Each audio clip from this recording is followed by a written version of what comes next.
Traffic congestion in Annapolis, especially around the city dock and on Main Street. It's getting worse. As you watch this presentation, ask yourself, can we create a better future for downtown Annapolis? Our downtown businesses face stiff competition from new business developments in Parole and in other parts of Anne Arundel County. Due to a sluggish national economy and more difficult times, small businesses in Annapolis are suffering. Tourism, greater than 30% of our municipal economy, is down. Many people can no longer afford to travel great distances.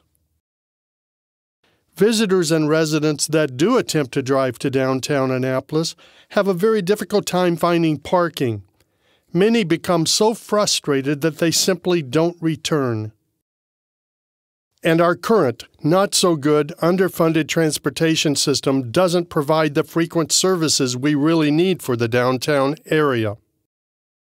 I want to explore numerous possibilities for improving the areas of the city dock, Main Street, and West Street, a vision that could revolutionize our downtown community.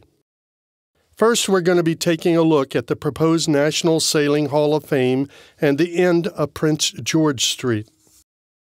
The National Sailing Hall of Fame will certainly bring attention to Annapolis as America's sailing capital.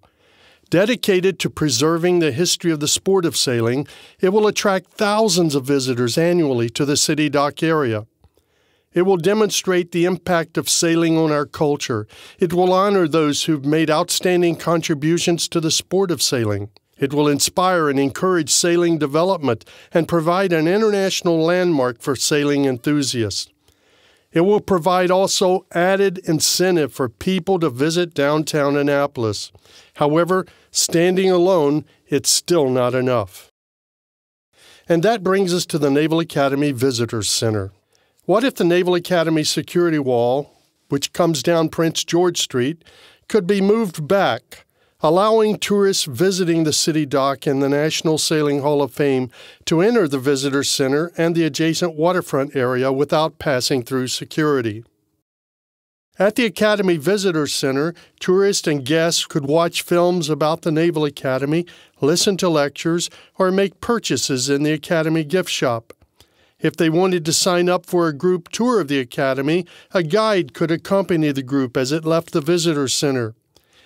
Individuals wanting to go alone onto the campus could then proceed a half block up Prince George Street to Gate 1, and there they could pass through security with a photo ID. What if the USS Constellation, currently berthed at Baltimore's Inner Harbor, were to be stationed in front of the Naval Academy Visitors Center for 2 to 3 months out of the year? Commissioned in 1855, this historic tall ship was the last wooden warship to be built by the U.S. Navy. Did you know that beginning in 1871, the Constellation was a training vessel for Naval Academy midshipmen? Let's bring the boat home. In 2005, I visited our sister city, Wexford, Ireland. I was there for the 50th anniversary of Dwight D. Eisenhower's dedication of this Commodore John Barry Memorial. Commodore Barry, born in Wexford, was the first flag officer of the U.S. Navy. While in Ireland, I was approached by a member of the Irish Parliament who asked if Annapolis would be willing to receive as a gift from the Irish Parliament a similar memorial to Commodore Barry. With this in mind, we've dedicated the end of Prince George Street, adjacent to the Naval Academy Visitor Center, as Commodore John Barry Park. So now we have 4 attractions toward the end of Prince George Street for tourists and residents to visit: the National Sailing Hall of Fame, the Naval Academy Visitor Center, the USS Constellation, and the Commodore John Barry Memorial. The all-so-often criticized Market House. What if this famous landmark were operated by the Amish, or a farmers' cooperative managed by Fresh Farm Markets?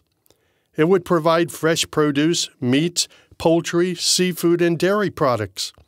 The residents of Ward 1 and tourists alike would certainly find shopping at this historic market house a great delight. Annapolis's colonial tour guides already add a great deal of charm to our downtown area.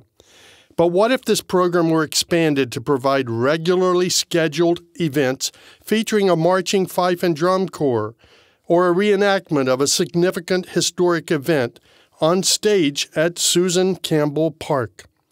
During peak tourist season, thousands would flock to the downtown area to enjoy these events.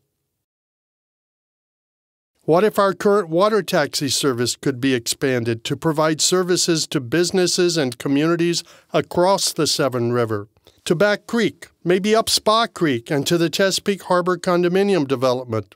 This too is possible.